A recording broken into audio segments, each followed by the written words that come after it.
Olá, eu sou o Diogo, um adicto. Sejam bem-vindos ao segundo episódio do nosso podcast Pode Ser, nosso podcast sobre dependência química. Hoje o nosso tema vai ser, vamos falar sobre vários aspectos, vários tipos de dependência.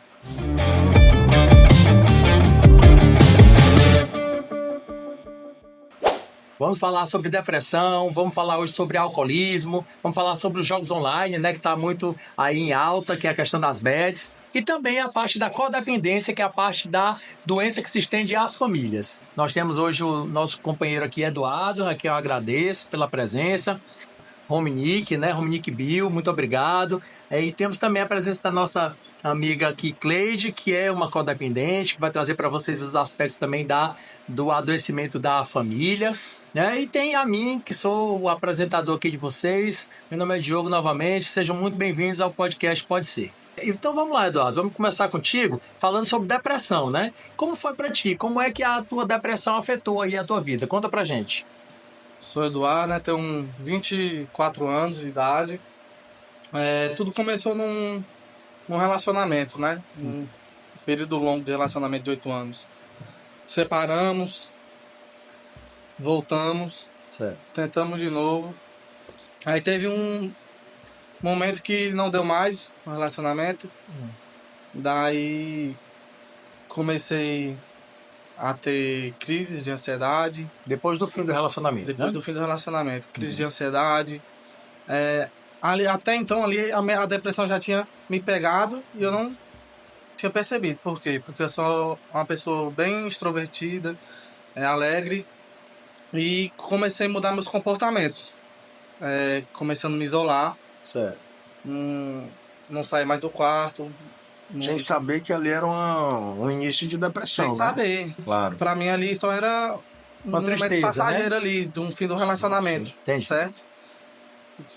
Parei de sair pra jogar bola, de sair com meus amigos. Certo. Aí... E aí, me conta aí, quais foram esses sintomas? Quais os sintomas que você percebeu aí na sua depressão? Como é que te afetou, Afetou quando eu percebi que minha família estava preocupada comigo e eu sem entender por que elas estavam realmente preocupadas comigo. Porque pra mim, na minha cabeça, era só um momento. Certo. Pra eles, eu já não era o mesmo Eduardo. Entendi. Eu já não era o mesmo Eduardo. Tava passando 3 dias dentro do quarto, sem tomar banho, sem comer, sem beber água. Aí você já imagina pra nós, Diogo, que temos mais um pouco mais de idade, de experiência, para uma pessoa tão nova, com 24 anos, um relacionamento longo que não é fácil, aí imagina só, nessa situação, E falando um pouco, de nós adictos aqui, dos dependentes, nós temos já uma falta de habilidade que a gente chama de inabilidade, ou impotência em relação aos relacionamentos. Então, incrível. Isso já é característica nossa. Sim. Quando soma com a depressão, que isso se torna bem mais potencial, Claro. Eu acho que aí causa realmente essa perda de controle, sim, Rominique?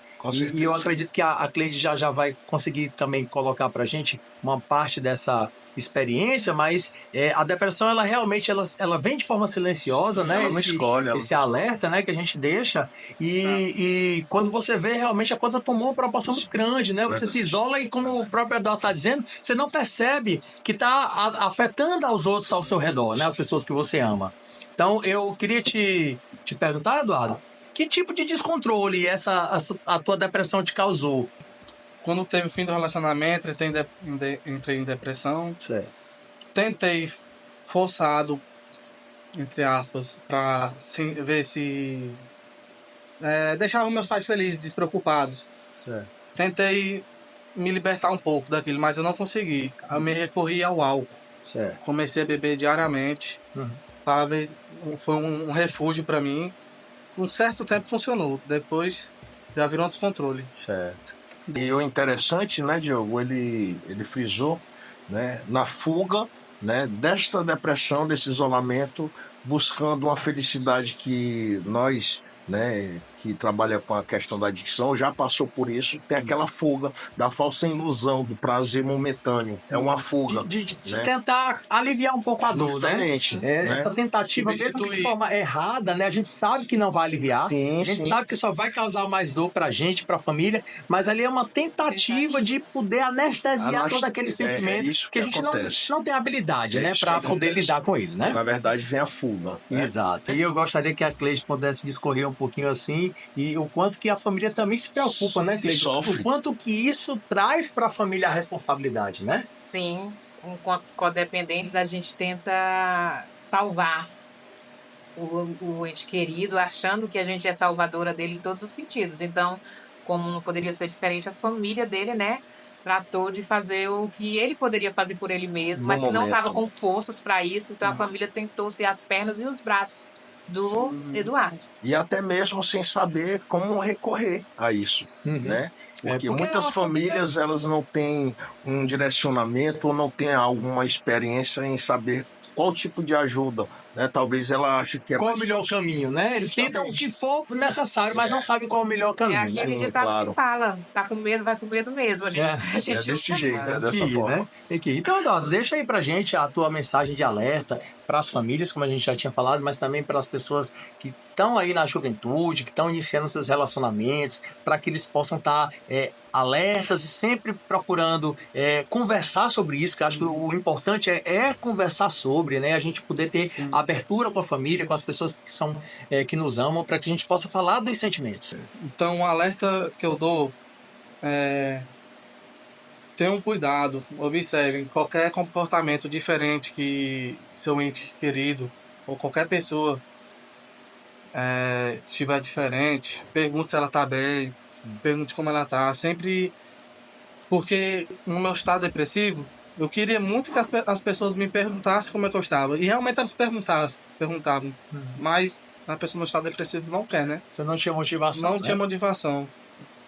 A pessoa também que está se sentindo também depressiva, tenta, se esforça para ouvir a outra pessoa, para não chegar nesse nível, nesse estágio, porque é complicado. Então, é isso. E, Eduardo, para finalizar, já agradecendo a sua participação aqui no podcast, que foi muito valorosa pra gente, falar de um tema tão importante, né, como a depressão. Eu queria que tu falasse como é que hoje tu tá se sentindo, né, já em tratamento, hoje já passando tudo isso de forma mais, processando de forma mais clara, né? Porque quando a gente está com essa depressão, a gente não consegue processar os pensamentos, os sentimentos. Mas hoje, como é que você está se sentindo? Fala aí pra gente e já agradecendo a sua participação aqui no nosso podcast.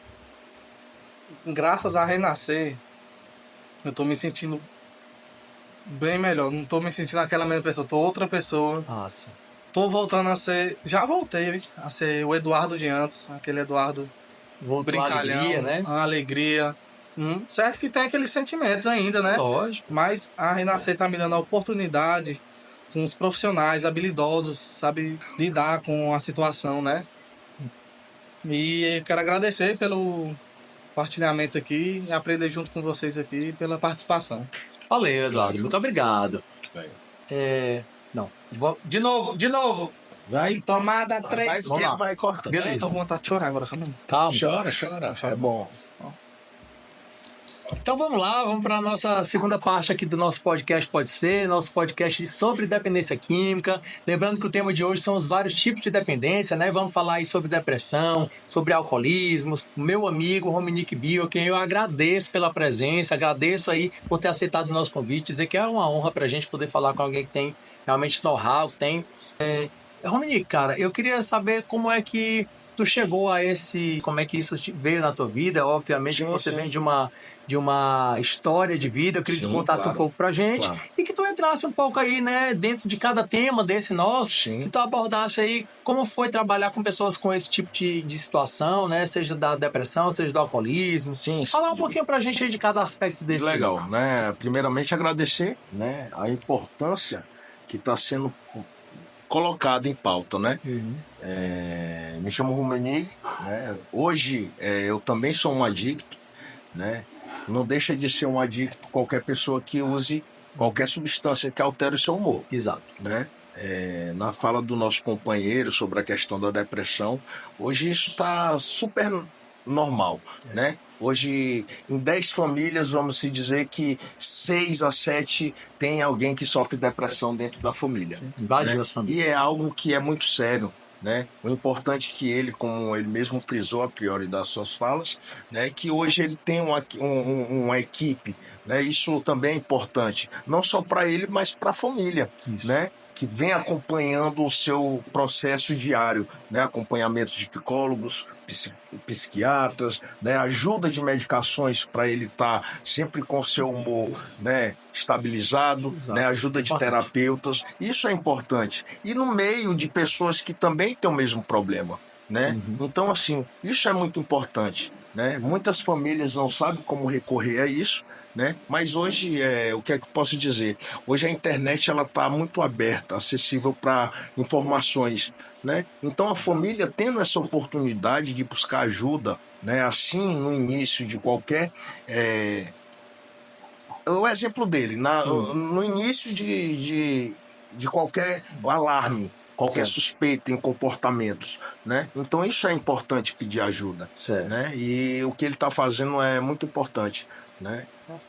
Eu queria que tu contasse um pouquinho da tua experiência em relação às pessoas que têm essa dependência também de jogos online, que está muito atual. A gente está falando sobre isso, batendo realmente nessa questão, porque hoje as pessoas elas entendem que a dependência ela é algo somente ligado à dependência química, né? E quando a gente traz esse tema de que as dependências são as múltiplas, as mais variadas, a gente falar de que o abuso de qualquer tipo de dependência, ele vai gerar um descontrole. Com certeza. Né? Então, traz pra gente assim, o que tu teve de experiência aí, logicamente trazendo para a dependência química, mas também do descontrole que causa hoje a questão dos jogos online. Pronto, vamos lá. Respondendo até a sua primeira pergunta, né? Eu também tive uma vida normal, né? Antes de conhecer qualquer tipo de substância que alterava o meu humor. Certo. Né? Então, hoje, para mim né? Hoje, eu tive que passar pela pele. Certo, fez né? parte da sua experiência, claro, né? Claro, eu tive experiência com todos os tipos de droga até chegar o meu limite. Né?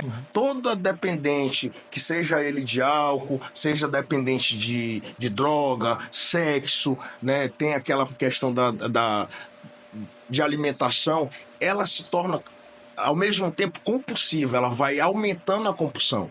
A doença então, ela é progressiva também. No meu caso, eu tive que passar tudo isso a chegar ao ponto de olhar para um lado e para o outro e dizer o que eu estou fazendo da minha vida. Né? Então eu fui estudar, porque eu tinha chegado àquele ponto. Né? Se você está 5, 6 anos limpo, você não está curado, mas você está entrando em recuperação diariamente. Né? Eu tive um momento que eu tive recaída, claro.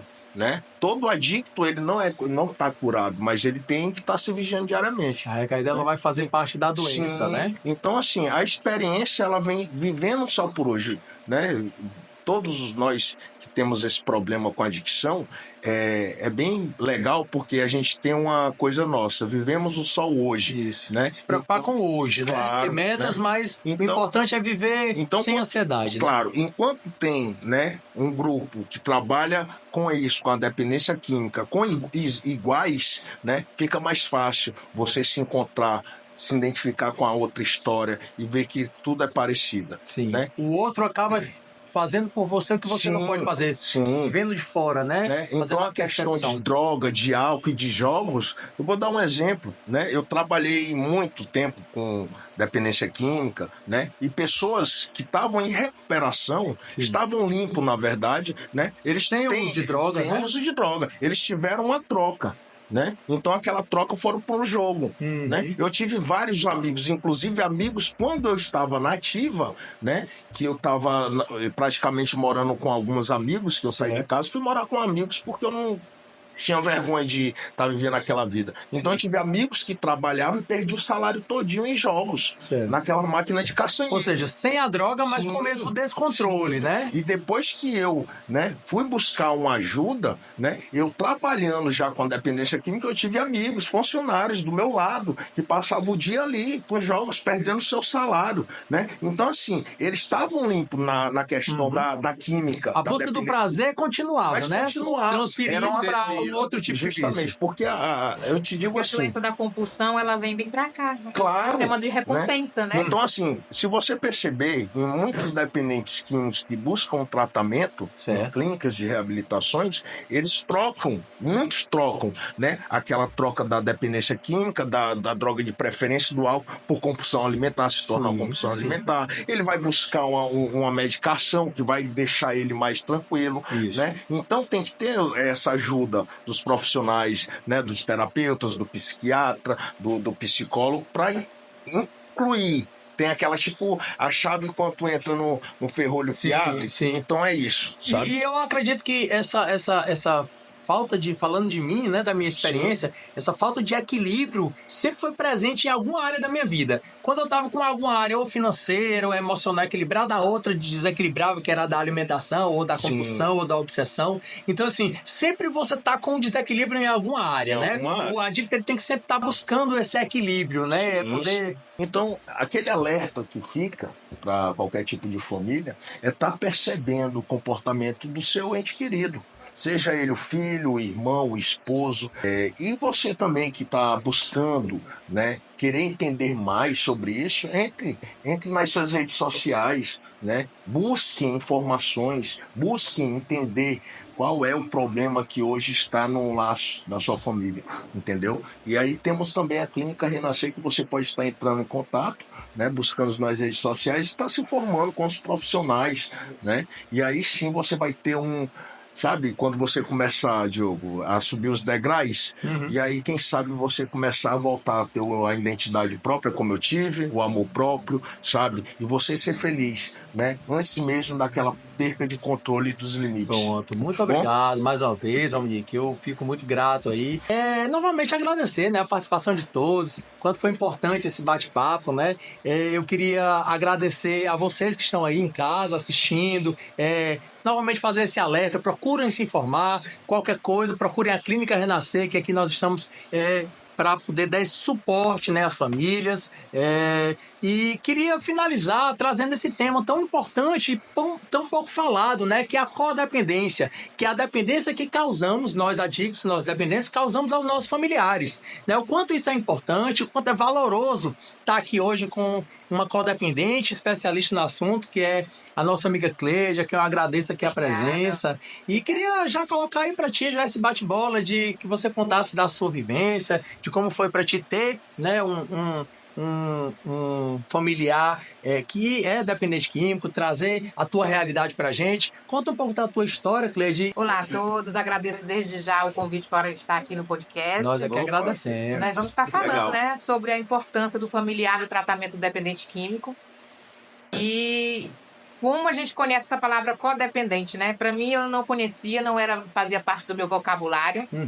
E quando eu me vi com essa palavra, eu pesquisei a saber o que significava, e eu reconheci que eu não era codependente somente do meu esposo enquanto dependente químico, mas que eu era codependente de pessoas. Certo. Então, pessoas ao meu redor. Porque até então o álcool ele é visto como uma droga lícita. Então, meu pai é alcoólatra. Sim. E eu tenho mais 3 irmãos alcoólatras, mas eu não identificava como codependentes deles porque era uma coisa lícita, era uma coisa tradicional usar álcool em todas as festas. Então, não via isso nem como uma doença. Sim. Só quando eu descobri a dependência química do meu esposo foi que eu fui estudar a respeito. Igual o Minique falou, é bem lembrado, assim, pesquisar. As redes sociais e a internet ajuda muito. Quando eu descobri a dependência química do meu esposo, a primeira coisa que eu fui fazer foi pesquisar. Pesquisar o que era a droga, o que ela fazia, diferente do dependente químico que pode até pesquisar, mas para usar, eu fui pesquisar para não usar e saber como fazer para tentar ajudá-lo. E aí, eu pesquisando, surgiu muita dúvida, muita pergunta. E aí, você sabe que quando você coloca alguma coisa no Google, ele começa a te mandar informação. E aí, eu virei um enciclopédia de conhecimento sobre tudo que estava buscando, né? Legal. E aí, veio um grupo, ajuda. E aí, apareceu o grupo Amor Exigente. Certo. E começou também a mandar mais informação para mim a respeito de como tratar um dependente químico e como ser para um dependente químico. Certo. E aí meu esposo chegou para mim numa das internações em urgência e disse que estava fazendo uso de drogas. Certo. Aí você você entendeu aí os primeiros sintomas, né? Você percebeu os sintomas da dependência dele, né? É isso que a gente, no estudo que a gente faz, a gente descobre que quando a pessoa começa a dar sintomas do uso da droga, da substância, já está no mínimo com 5 anos de uso. Quando ela começa a dar sinais de que está fazendo uso de droga, não é de imediato. Verdade. Certo. No que o Amor Exigente te deu de informação, te deu de bagagem, no que isso te ajudou realmente a entender um pouco da doença, do aspecto da dependência e também para se reconhecer como codependente? Pronto. Geralmente, a gente acha que está só. Assim como o dependente químico também acha que ele é o único só no mundo, a família também acha que está só, que ela é a única escolhida para aquela destruição ou aquela bomba relógio que caiu na sua casa, né? E eu também achava que estava só. E quando eu me vi com várias famílias dando depoimento sobre os seus entes queridos, que às vezes, como disse, só mudou o personagem, a história era a mesma, aí eu me identifiquei, eu vi uma identificação. E aí o que é melhor no grupo? Existe a gente faz a nossa partilha e recebe um retorno. Certo. Não fica no vácuo a sua partilha, ele recebe um retorno. Tem uma interação. Tem uma né? interação e eles nos dão aquele retorno que vai abrir a mente da gente para criar os horizontes. E aí onde veio a questão das internações que eu tive que fazer e agir. Diferente de muitas famílias, demoram muito tempo para agir. Ou seja, você buscou o conhecimento, com esse conhecimento, com essa informação de posse dela, você tomou a ação. Teve a atitude de procurar interná-lo para poder conhecer um pouco da doença e poder ter as atitudes que pudessem ajudá-lo, né? Exatamente. Essa é a importância que o grupo Amor Exigente me ensinou. Eles não ensinam que a gente tem que internar, mas eles mostram o caminho de onde o nível já chegou no limite ultrapassado, que não dá mais para esperar. Certo. Você está correndo risco de morte. Ou seja, Seu ente querido está correndo risco de morte. Exatamente. Talvez se você não tivesse esse conhecimento, você pudesse tentar, não, mas em casa dá para ajudar, com amor dá para ajudar, com carinho dá para ajudar. E você entendeu que aquele momento, no nível da progressão da doença dele, já era um nível de internação. Exatamente, porque a gente até tenta, quando a gente descobre, quando eu descobri, a gente conversou entre nós e disse, não, vamos ficar só entre nós. Ninguém vai saber. Porque a família também tem vergonha de distribuir essa informação para as outras, mesmo sendo familiar. Então a gente ainda escondeu por um tempo. Não, vamos esconder. Mas como já estava fora do limite da situação, foi onde a Amor Exigente, partilhando, me orientou já a procurar a internação. Puxando aqui a deixa aqui da minha amiga Cleide, eu queria só também fazer aqui como forma de informar a questão que também, assim como o Amor Exigente, existe os grupos de ajuda mútua lá fora. Então, assim, levando também essa sua fala sobre a questão do amor exigente, temos também, para quem não conhece, grupos que ajudam após o tratamento ou até mesmo enquanto você está no uso.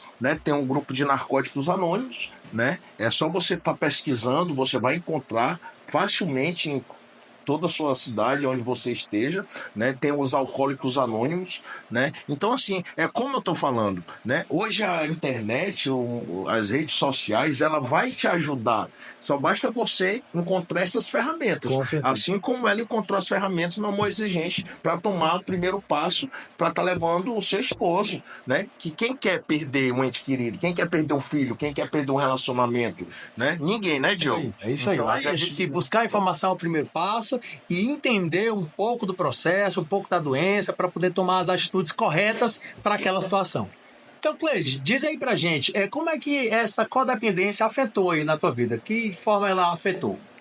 Pronto, quando eu me identifiquei codependente, depois de todo o estudo que fiz, eu estava com autoestima baixa, não queria me relacionar com outras pessoas, a vida social estava também desmotivada para ter relacionamentos sociais com a minha família, movimento de festa, eu não queria estar participando. Amigos. Meus pais estavam então eu comecei a ficar Meus pais estavam isolada, diferente, até como nosso amigo Eduardo falou, a gente começa a não ser mais a gente, porque eu era muito para cima, muito envolvida em muitas coisas, de repente eu comecei a ficar em sistema de vigilância, para estar controlando o adicto da minha família. Incrível, Diogo? É aquela coisa, o nosso tem até um jargão que a gente fala, né? Que só muda realmente os palhaços, o circo é o mesmo, né? A nossa história se repete. A codependente, né? Eu já ouvi muitas vezes isso, ela não sabe como lidar, mas ela tenta de todas as formas possíveis.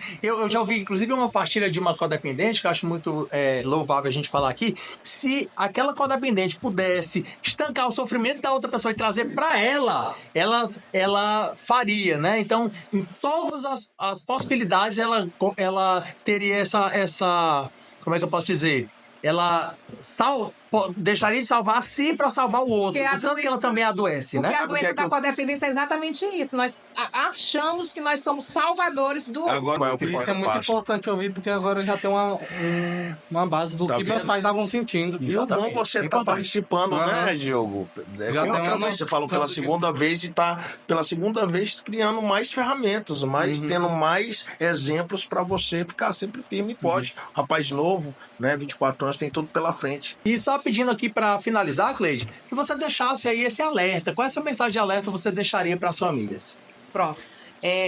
Como membro de Amor Exigente voluntária, o Amor Exigente ele tem um trabalho desde a criança, da infância. Sim. Então, assim, é importante demais que os pais fiquem alerta, principalmente no nosso mundo de hoje, que as coisas estão mais difíceis, os pais estão menos atentos, achando que seus filhos estão protegidos dentro de casa e às vezes dentro de um quarto. Então, o que eles poderiam estar fazendo? Mostrando e conversando, dialogando sempre sobre esses assuntos. Tirar os tabus sobre sexo, drogas, jogos. Quebrando esses tabus. Conversa e o diálogo ainda é a melhor solução. Então, acredito que colocar eles sobre esses efeitos de estar conversando e sendo centralizados para entender qual é o problema hoje dessas drogas no mundo, é o melhor caminho. Porque pra gente, com a dependente, a gente imagina que a pessoa com dependência química vai ter 3 caminhos. Os 3 Cs que você fala. Cemitério, clínica, na melhor opção, e cadeia. Então, fora disso, a Amor Exigente ensina que não. E até você falou sobre os narcóticos anônimos e tinha muita resistência sobre os narcóticos. Está participando desses grupos. Tinha muita resistência, mas a família introduzindo, mostrando, vai chegar uma hora que vai ter a identificação. E hoje ele já está frequentando. E ele hoje sabe que é importante. Está frequentando e está gostando, melhor de tudo. Não é só frequentando porque é uma obrigação, mas porque está se reconhecendo. Muito obrigado. Então a gente vai finalizando por aqui. Mais um podcast. Novamente agradecendo a Clínica Renascer pelo espaço, pela oportunidade. Para a gente poder falar um pouquinho mais sobre dependência química, né? Que esse tabu tão grande ainda hoje, a gente quebrar os paradigmas, poder falar abertamente com cada um de vocês, novamente agradecendo pela presença de todos, e aguardem aí o nosso 3º episódio, a gente vai ter mais temas aí para vocês, fiquem com a gente, um abraço!